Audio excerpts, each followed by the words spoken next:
Hola, ¿qué tal mis amigos? Les saluda a su hermano y amigo Jonathan Otaño.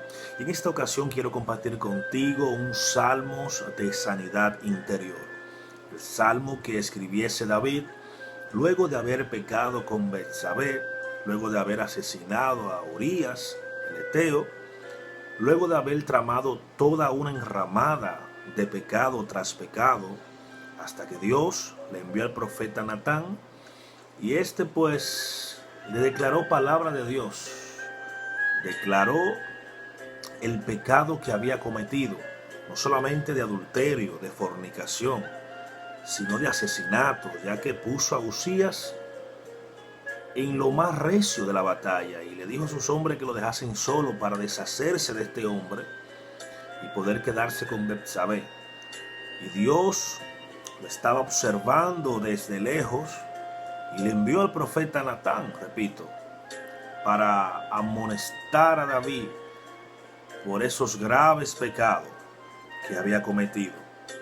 Y tras este pecado grave que David había cometido, pues en un salmo de penitencia que se encuentra en el Salmo 51, David le ruega a Dios, le ruega al Eterno que tenga misericordia de él.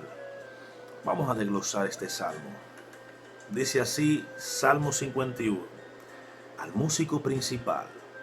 Salmos de David, cuando después que se llegó a Betsabé, vino a él Natán el profeta. Vamos a leerlo. Ten piedad de mí, oh Dios, conforme a tus misericordias. Conforme a la multitud de tus piedades, borra mis rebeliones. Lávame más y más de mi maldad y límpiame de mi pecado. Porque yo reconozco mis rebeliones, y mi pecado está siempre delante de mí. Contra ti solo he pecado, y he hecho lo malo delante de tus ojos, para que seas reconocido justo en tus palabras, y tenido por puro en tus juicios. He aquí, en maldad he sido formado, y en pecado me concibió mi madre. He aquí tú amas la verdad en lo íntimo, y en lo secreto me has hecho comprender sabiduría. Purifícame con hisopo, y seré limpio. Lávame, y seré más blanco que la nieve. Hazme oír gozo y alegría, y se recrearán los huesos que has abatido. Esconde tu rostro de mis pecados, y borra todas mis maldades. Crea en mí, oh Dios, un corazón limpio, y renueva un espíritu recto dentro de mí. No me eches de delante de ti, y no quites de mí tu Santo Espíritu. Devuélveme el gozo de tu salvación, y espíritu noble me sustente. Entonces enseñaré a los transgresores tus caminos, y los pecadores se convertirán a ti. Líbrame de homicidios, oh Dios, Dios de mi salvación. Cantará mi lengua tu justicia. Señor, abre mis labios, y publicará mi boca tu alabanza. Porque no quieres sacrificios, que yo lo daría. No quieres holocausto. Los sacrificios de Dios son el espíritu quebrantado. Al corazón contrito y humillado, no despreciarás tú, oh Dios. Haz bien con tu benevolencia a Sión, edifica los muros de Jerusalén. Entonces te agradarán los sacrificios de justicia, el holocausto u ofrenda del todo quemada. Entonces ofrecerán becerro sobre tu altar. Este es un salmo de sanidad interior que David escribiese luego de haber pecado con Betsabé. Algunos versos resaltan como es el hecho que David le pide que le devuelva el gozo de su salvación, ya que el pecado que había cometido David le había quitado la seguridad de estar bien delante de Dios, le había quitado el gozo de la salvación, el andar recto y en justicia delante del Señor. En el versículo 3 dice, porque yo reconozco mis rebeliones y mi pecado está siempre delante de ti.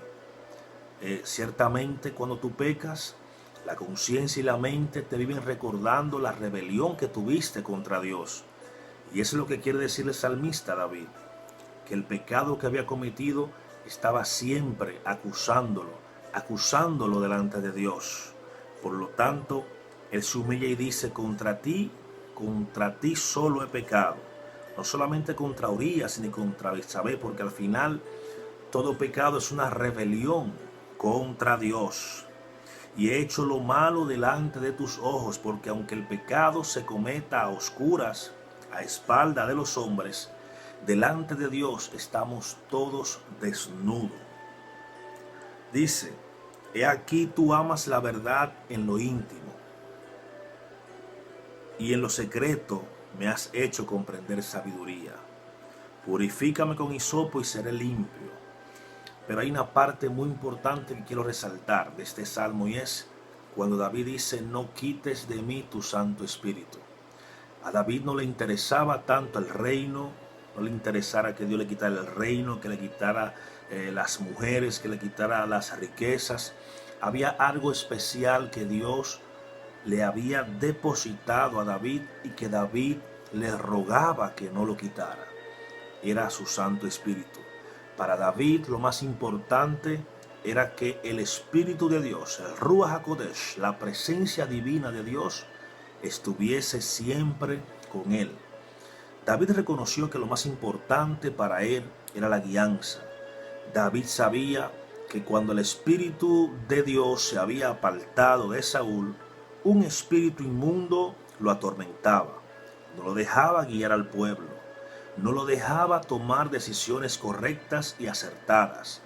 David entendía que sin el Espíritu de Dios no podía seguir guiando al pueblo, no podía seguir dirigiendo batallas, no podía tener revelación de Dios, no podía entender la ley de Dios.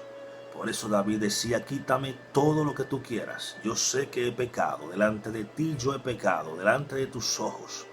Yo he hecho lo malo delante de ti. Quítame el reino, quítame las riquezas, quítame los privilegios, pero no apartes de mí tu Santo Espíritu. David sabía lo importante que era tener la unción del Espíritu de Dios. David sabía la magnitud que conllevaba el no tener la guianza de Dios para guiar al pueblo. David estaba consciente de que el pecado que había cometido lo estaba inclusive enfermando, porque hay un versículo que dice, renueva los huesos que has abatido. Cuando el pecado se oculta, cuando el pecado no lo confesamos delante de Dios, ese pecado nos consume. Ese pecado nos debilita, ese pecado no nos deja estar saludable. Por eso él decía a Dios, recrea los huesos que has abatido. Cuando cometemos pecados delante de Dios y no son confesados, esos pecados nos van consumiendo día a día. Pero si cual David reconocemos nuestra falla, reconocemos que hemos pecado, y le rogamos a Dios que no quite su Santo Espíritu de nosotros, estoy seguro que Dios no solamente nos va a perdonar, sino que también va a renovar nuestras fuerzas. En una ocasión nuestro Santo Mesías, Yeshua, Jesús de Nazaret, le dijo a los discípulos, les conviene que yo me vaya, porque si no me voy, no vendrá el Espíritu Santo de la promesa. Les conviene que yo parta al cielo, porque yo voy a cumplir la promesa que Dios le hizo al pueblo en Joel capítulo 2, del 24 al 26, donde dice que Dios derramaría sobre toda carne el Espíritu de Dios, el Espíritu de santidad, el Espíritu Santo. El Espíritu Santo es el consolador, es el paracleto. Es la chispa divina, es la presencia misma de Dios repartida en cada uno de los que hemos creído en el Señor. Es tan importante el Espíritu Santo que cualquier blasfemia contra el Padre y contra el Hijo será perdonada. Pero Jesús dijo, la blasfemia contra el Espíritu Santo jamás será perdonada, ni en esta vida ni en la otra. Es tan importante el Espíritu Santo que Jesús dice en una ocasión que Padre, si su Hijo le pide pan, le dará una serpiente. Mas Dios, si le pedimos con hambre y sed y deseo el Espíritu Santo, nos los va a dar sin medida. ¿Qué similitud hay entre David y Jesús? Que los dos enseñaron que sin la presencia del Espíritu Santo no podemos hacer nada. Este salmo de penitencia nos invita siempre a humillarnos delante de Dios para que la presencia divina jamás nos abandone. Shalom para tu vida.